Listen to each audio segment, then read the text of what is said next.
here's what jumped to mind that's like potentially surprising to hear, or maybe not. Um, yes, generally, right? And then what I've found in terms of more individually and specifically with friendships, relationships, family, whatever, is that there's a challenge that still exists there of just, even as understanding as someone can be, right, and how hard someone can work that is maybe trying to understand you and trying to adjust, uh, having that knowledge, whether it's family or friends or work or colleagues or a spouse or whatever. I have found so far that that's awesome when that's happening, and when like work colleagues are trying to adjust and really learn more, or your spouse or your friends. So the obvious challenge is when people aren't doing that and like just don't want to try. So there's that.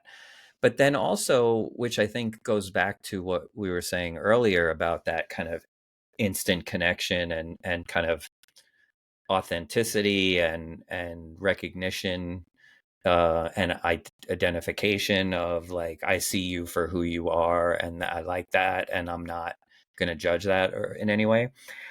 But it just feels like something that exists, that even in the best case where your spouse or your family or your friends or your coworkers are trying, it's still missing to some degree that piece that we identified that's happening here. Yeah. Right. Yeah. And I don't know what to do about that. And I don't know if there is anything you can do about it. Like, is that just the way it is? Or like, yeah. Do you know what I mean? Did that make any sense? Yeah. No, that makes sense. I know. I wonder. Yeah. I'll have to ponder on that, because Yeah, I think it's just a question. Like, what do you do about that, or are you just like, is it just going to be like that? Right. And Right. then do you just have to work around it somehow or something? Right. Is it just accepting that, this work relationship or this family relationship or this personal relationship is just that, and it has these elements and it doesn't have that, but these other friendships have this and don't have that. So yeah, I don't know, because since everyone's brains are wired differently, I don't know if there's a crossover anywhere. I think it's almost like, it's sort of like the way that I determine relationships now. It's almost like you can just tell the way it's going to go. Yeah. So instead of getting your hopes up or wrapped up in it or confused on it being something else, you can just be like, okay, this person is neurotypical. This is how this, like, you can determine it as what it's going to be, rather than hoping it's something else and all of these things. So I feel like that's sort of similar with like, okay, well, this person's here with their work and I'm here. So it's going to be this way. And it helps me be able to determine and then go into it with like expectations. But I feel like that is like an autistic thing. That's helpful. To know sort of what the relationship is, yeah, before it turns into one, if that makes sense. Yeah, that's super helpful. It to me, it feels, am I translating it in my brain right, that it feels kind of like a map? Yeah. Almost. It's like, oh, this person is neurotypical, so I'm likely for it to go kind of in that direction. And this person's autistic, so it's likely it's going to go in this direction. And this is how the qualities the relationship is going to have versus this one. And that's so helpful, because I feel like I didn't know any of that. And I wish someone taught me that exact thing, because I was so wrapped up in all my friends, and I like didn't know what was what, who was who, and like that was what was so confusing about social situations, is like I didn't know how to determine how something was gonna go, and then I just expected all these things, and it went different. Yeah, that's really interesting to me, because I don't know that I've ever thought about it in those terms, and that's really helpful. Like, it sets your expectations maybe a little more realistically when you meet someone? Yeah, like a psychology thing or something almost. Yeah, It's it's that's helped me. interesting. Yeah, that's super helpful. Yeah, no, I like that a lot. That's a great question. There we Um, go. yeah, that's amazing. I have like a really easy, simple, nothing question, but I want to know the answer to it. Don't ask me if I'm a worm. Oh, that one was hilarious. So funny. I was like, I would literally think about it in that Yeah, way. So good. right, right. Would you love me if that was the would you love me if I was a worm, right? Well, That if you one? were a worm at first, then no. Then But no, like, because you're a worm. if you became Right. a worm and I Then was I yes, because I already loved you as a human. Yeah. Then if you're a worm, yes, but not if you were a worm to begin with, because I don't love worms that much. Yeah. it, it was like perfect sense. Love it. But it's, Right. Like that was the autistic version of that trend. Right. well, Like yeah, yes. that was funny. That was a funny one. Do you prefer to be called Gabrielle, Gabby, Gab, some other version? Like what, or is it different depending on who it is? Okay, that one reminds me of the other video that you made, the Starbucks one. Oh, funny. Right. Yeah. Yeah. Funny because it actually, like, because a lot of people call me Gabriel, like, Really? especially in school and stuff, they would always like, Gabriel. Like, yeah, that's me, but it's Gabrielle. Thank Yeah. you. Yeah. But I didn't think it, like, actually bothered me as much as it does. Mm, But it's like certain, so if I really like you and you're like family, then you can call me Gabby. That's fine. Gabby. But if Okay. you're not like in that respect level, I Yeah. don't want you to call me Gabby. And if you do, it's like like you You offended haven't me. Like, earned that yet. You haven't earned that. Right. So what does someone call you who hasn't earned Gabby yet? Gabrielle. oh yeah, exactly. Yeah. Yeah. Or like just like I don't know. I don't like when like my spouses or whatever would call me that. Like it had to always be my full name. But Gabrielle. then, but yeah, like just certain things. But I never thought about it until I saw that video, and then I was The like, maybe Starbucks I one. actually do hate. Like it Yeah. bugs. It does Yeah. irk me when. Yeah. I mean, that's the Michael Mike thing for me. If someone calls me Mike, I'm like, oh, like that's just That's, not who I that am. was a weird situation too, because like you're probably like, hey, well, there's a million other people here. Like I said, Right. Michael, so it's Right. not Michael. Like it's Mike. I wouldn't do because did you not hear them or something, and then I had to call you a bunch or whatever, and you're like, well, then why did you write that? Why Yeah, would if you you write that? wrote Yeah. Gabby and I wrote and I said Gabrielle, I would have thought it was for someone else too. It would have Right? been Like, it would have been too little for me. yeah, you didn't say Gabby. You No, said I would have Gabrielle. Right. totally been the same way. Yeah. All right. So it's either Gabrielle or Gabby. Are there any other versions or no? It's just those two. Sometimes like Gab. Gab, That sounds like a real close friend. That yeah. yeah. Kayla calls me that. So what's funny is I of the questions I had, the like the deeper questions, it's cool because you already answered them just in our conversations. I have one. I thought it might be interesting for people to certain people who might listen or watch this to hear this directly from you. What's the hardest part about being a single autistic mother? Probably just like looking, like seeing other families, Mm. um, and like just like thinking that you're different and like knowing that you're different. Um, it's like a lot of people, you like, it's like people stare, and Really? yeah, and I guess it's like probably in a good way. Like I'm like got him, I'm putting my foot up, I'm like, closing the door, I'm like got this thing over my shoulder, like I don't know, and people are like, "Do you need help?" I'm like, "No, I'm good." Like, Yeah. and but you know that it just feels like someone like when Yeah. you go inside. Yeah. So it's just like feeling so different and so out of place and Yeah. so unrelatable, and then especially because I'm autistic Mm. and my son is. It's just like it's very different. But now I'm accepting that it's different. Yeah. After accepting it, I feel a lot better. Oh, that's cool. I had this thing where if people were staring at me, I was like, oh, they're staring at me, and it would make me mad.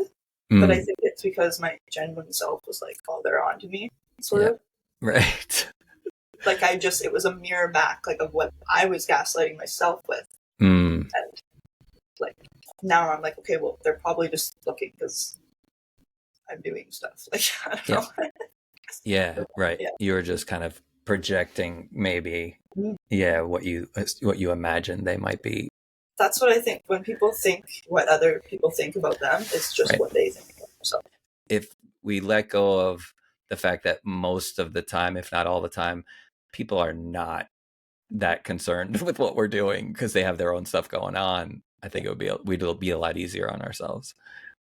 And then and also when you're easier on yourself, you're just like, you have more room to be easier on other people. So I feel like as soon as I stopped like judging myself and being so hard on myself, then I was able to like, okay, give the strangers some slack. Like, it's fine. Yeah.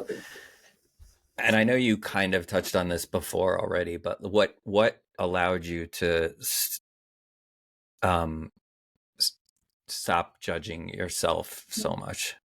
Clarity for me. I don't know if that's just the way my brain works, but like, I can't fix a problem until I know what it is.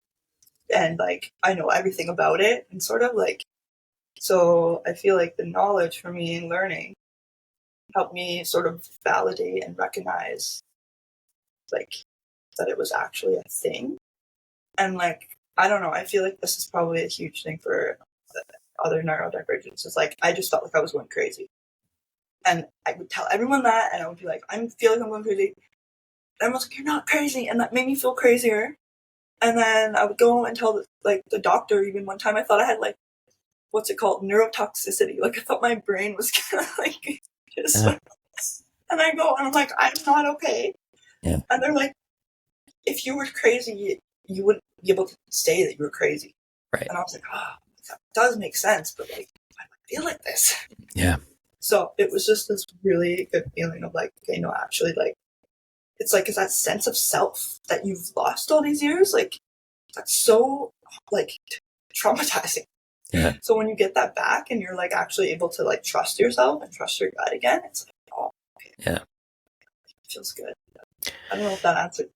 It does, because the part where you talked about, I mean, word for word, and I think it's important to like explain how my experience was exactly the same in a lot of respects, because I would imagine if my experience was the same, then a lot of people's was the same, in the sense that you think you're crazy, right? And literally what you said, I remember a memory that I have a really awful memory. I can't remember a lot of things, but the things that I do remember, either short term or long term, are always like key moments. And I remember turning to, when I was living in New York and hadn't gotten a diagnosis yet, and was just like really having a hard time navigating through life and dealing with a lot of trauma still, and just a lot of what was going on in my life, and not understanding why I was having such a difficult time.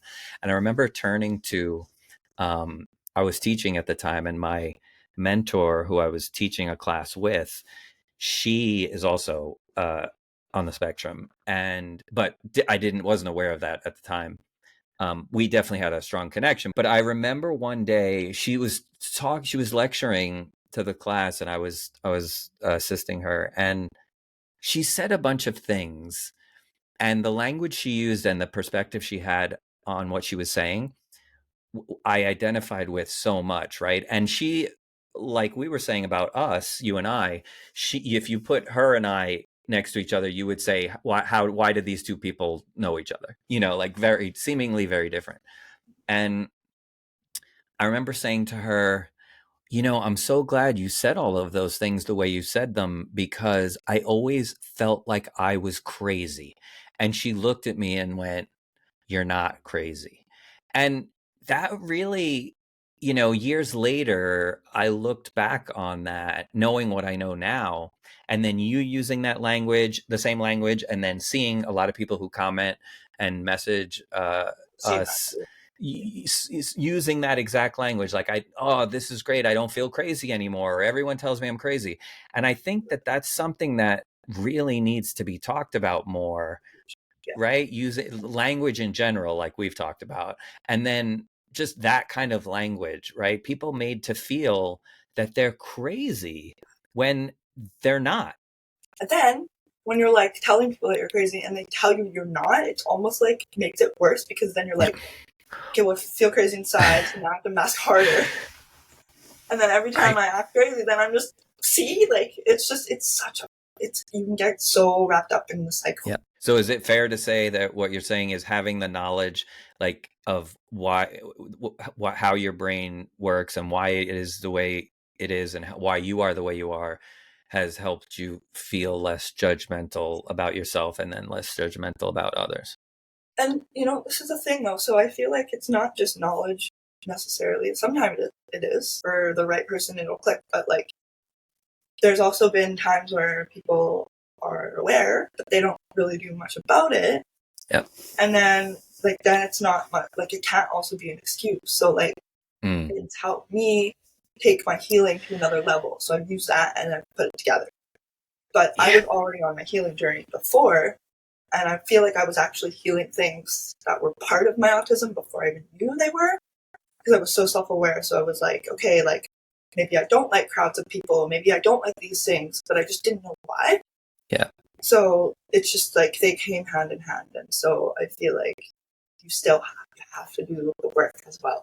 But Yes. Exactly what you just said. It was something, I'm glad that you said that because I wanted to highlight that. I'll back up a little bit and I'll come back to that.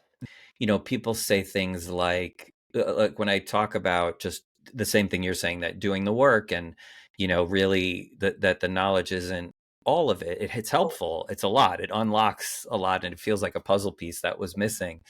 But you also then have to, you know, do the work, right? And I've gotten a lot of feedback, and it's fair. I'm not arguing this feedback with people because everyone's perspective is their own. But I've gotten a lot of feedback that, well, you know, your life seems set up um, for you to really do that pretty easily, whereas my life, so and so, this is other people speaking, is harder because this and this, and I, you know, that's really nice, and it must be nice to have a life where, you know, you're able to do that.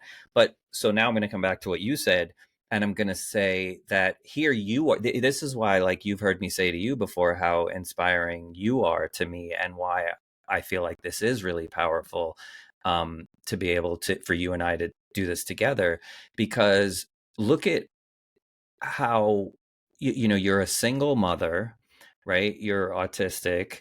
Your 2-year-old, right, is autistic, and you're saying you got to do the work, right? And like your life, tell me if I'm wrong, but like your life is not set up very easily to do the work, right? Like it's putting a lot of challenges in your way currently, right? With just how your life is, where you are in your life right now.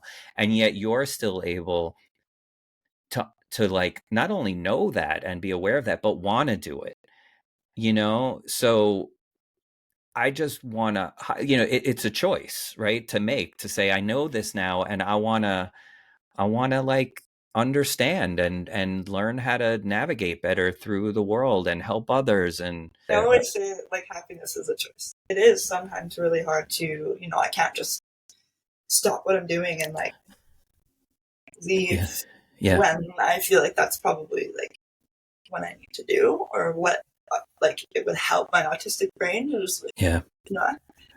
Um, but I think also he's been such a mirror. Like, mm, I don't know if I would have even known without him, mm, just because, yeah, like, my healing journey, becoming a mother, and then just wanting to better myself and wanting to know and wanting to break cycles, mm, and then just having my traits come up, and yeah, then mm. it seemed all Seeing wrapped them, together. Yeah, so I'm thankful for him. I feel yeah, like, and I feel like that's actually a common story with like some of the channels I see is like the mom gets diagnosed after her kid gets yeah, diagnosed because then she yeah, realizes like where it's yeah, coming from.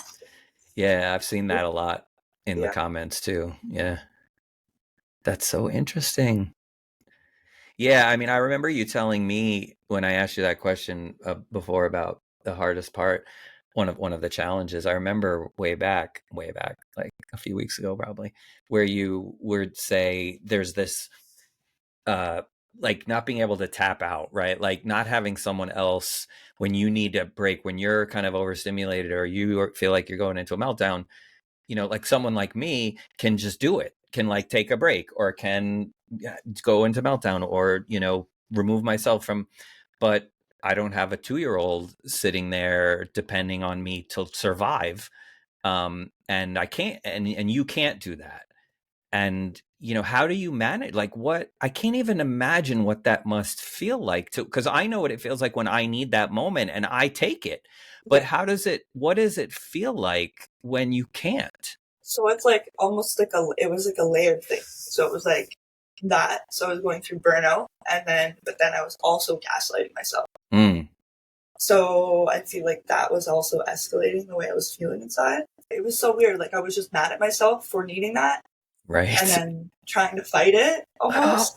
And then it was like get worse if I fought it. yeah. But now it's like, okay, well, like I don't need to. I haven't been gaslighting myself. I haven't Mm, been hard on myself. So now when I do need a minute, I'll actually take a minute, but it's not me stressing out that I'm taking the minute. It's actually a break, yeah. if that makes sense. So like Yeah. I've found that parenting went from so hard to so easy. Like now it's just like I'm finding it just really easy lately and really I'm like so I'm understanding him more and the way that he's working and the way that like how to help him through transitions and just like why he's so picky. Like that was so stressful for me before. And I'm like, because you're secretly stressing out like about yourself and then them. You're like, why are they so picky? Why are they so picky? But then you're picky too. Like, they don't want to be like me. I don't want them to be like me. But then, yeah, you're like, maybe Yeah. it's actually like because I do have acid, definitely have acid. Yeah. So and he does too. He loves like just liquid stuff, like yogurt and stuff, and I'm just like doesn't like meat at all. He goes, bleh. It's so funny. Anything he'll not want. Like I'm like, same dude. I don't want that either. So Yeah, he's so just you have an understanding of why he's like that, whereas maybe less, yeah, it's yeah, less like baggage on your shoulder. You just know why, so you can explain it, and right. then you're like, oh, okay, That's okay, such an yeah, yeah, interesting perspective. Yeah. yeah. And I feel like it will just keep unfolding. Yeah. Well, even just being able to have a voice for him Mm, and be able to say these things and like why yeah. he is the way he is. Like Yeah. my parents would have been like, oh, she's just being like Yeah. Like too mine were. brat or whatever. Like Yeah. I used to have meltdowns in school, elementary Yeah. school, and like they would make me in trouble. They would send me to this room, and I would Same. have this little thing, but they wouldn't be like bad meltdowns. I would just cry. Like I would just be sad and cry. Yeah. No one asked me what was wrong. No one like checked if anything was wrong at home, if I had any trauma or anything. Like they just said, "Here's a pink slip. You're in trouble. Right. Go home and tell your parents that you cried today." Yep. And it was just like, oh my gosh, it was horrible. Like, Right. There's this like negative consequence being assigned to just how you are. well, I almost Now, want to go back there, back to that school, and be like, you guys are listen, like yeah. seriously, yeah. Right. You're in trouble for being the way you are. Yeah, Right. I So thought that, about which that. then the trauma that adds up, that builds in you as a kid, that you don't even know why you are that way, and now you're being punished for it. It was horrible. It's Yeah. horrible. Yeah. Yeah. So I just sort of thought back, like not too long ago, about that, like part of my life, and I was like, oh, that was totally part of why I started masking Mm-hmm. as well, because Which I I was would. Yeah. sort of not like, yeah, in kindergarten, and then because I Yeah. only had one friend. I wanted only one friend. I didn't care about anyone else. They could Yeah. not touch my friend. They could not talk to my friend. That was my friend. Right. Right. Yeah. Yeah. So Yeah. that No. was obviously a sign right there. Yeah, for sure. Yeah. So Right. And like back then, I think for, even though we're different ages, at least it's far enough back that similarly different from how it is now, where there's a little more awareness of it, so people are maybe a little more educated and like, oh, potentially this kid is autistic or neurodivergent in some way, whereas I never even heard this language when I was a kid. I didn't know what, I couldn't even tell you what autistic was when I was a kid, so they didn't, And I'm assuming that's largely how it was for everyone. So it was, you were in trouble because you were acting out versus you need support or you need help or you need some type of, assistance because you're just this way. Exactly. Yeah. And I wish that maybe like someone told me that a TA would be helpful, or I wasn't Right. embarrassed of it because I was. Right. I didn't want one. Right. But like now that I think about it, I just wish that I would have been like told that that was okay and like accepted who I was, so I could have spent so much more time like being comfortable. Yeah. And not so like fighting through like so. All right, so here's a thought. It just ends.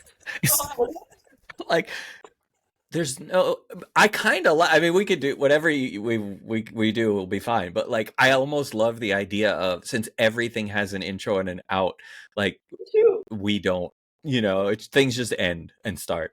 But like, yeah, so maybe, all right, I'll just hit stop for now and then we'll see what happens.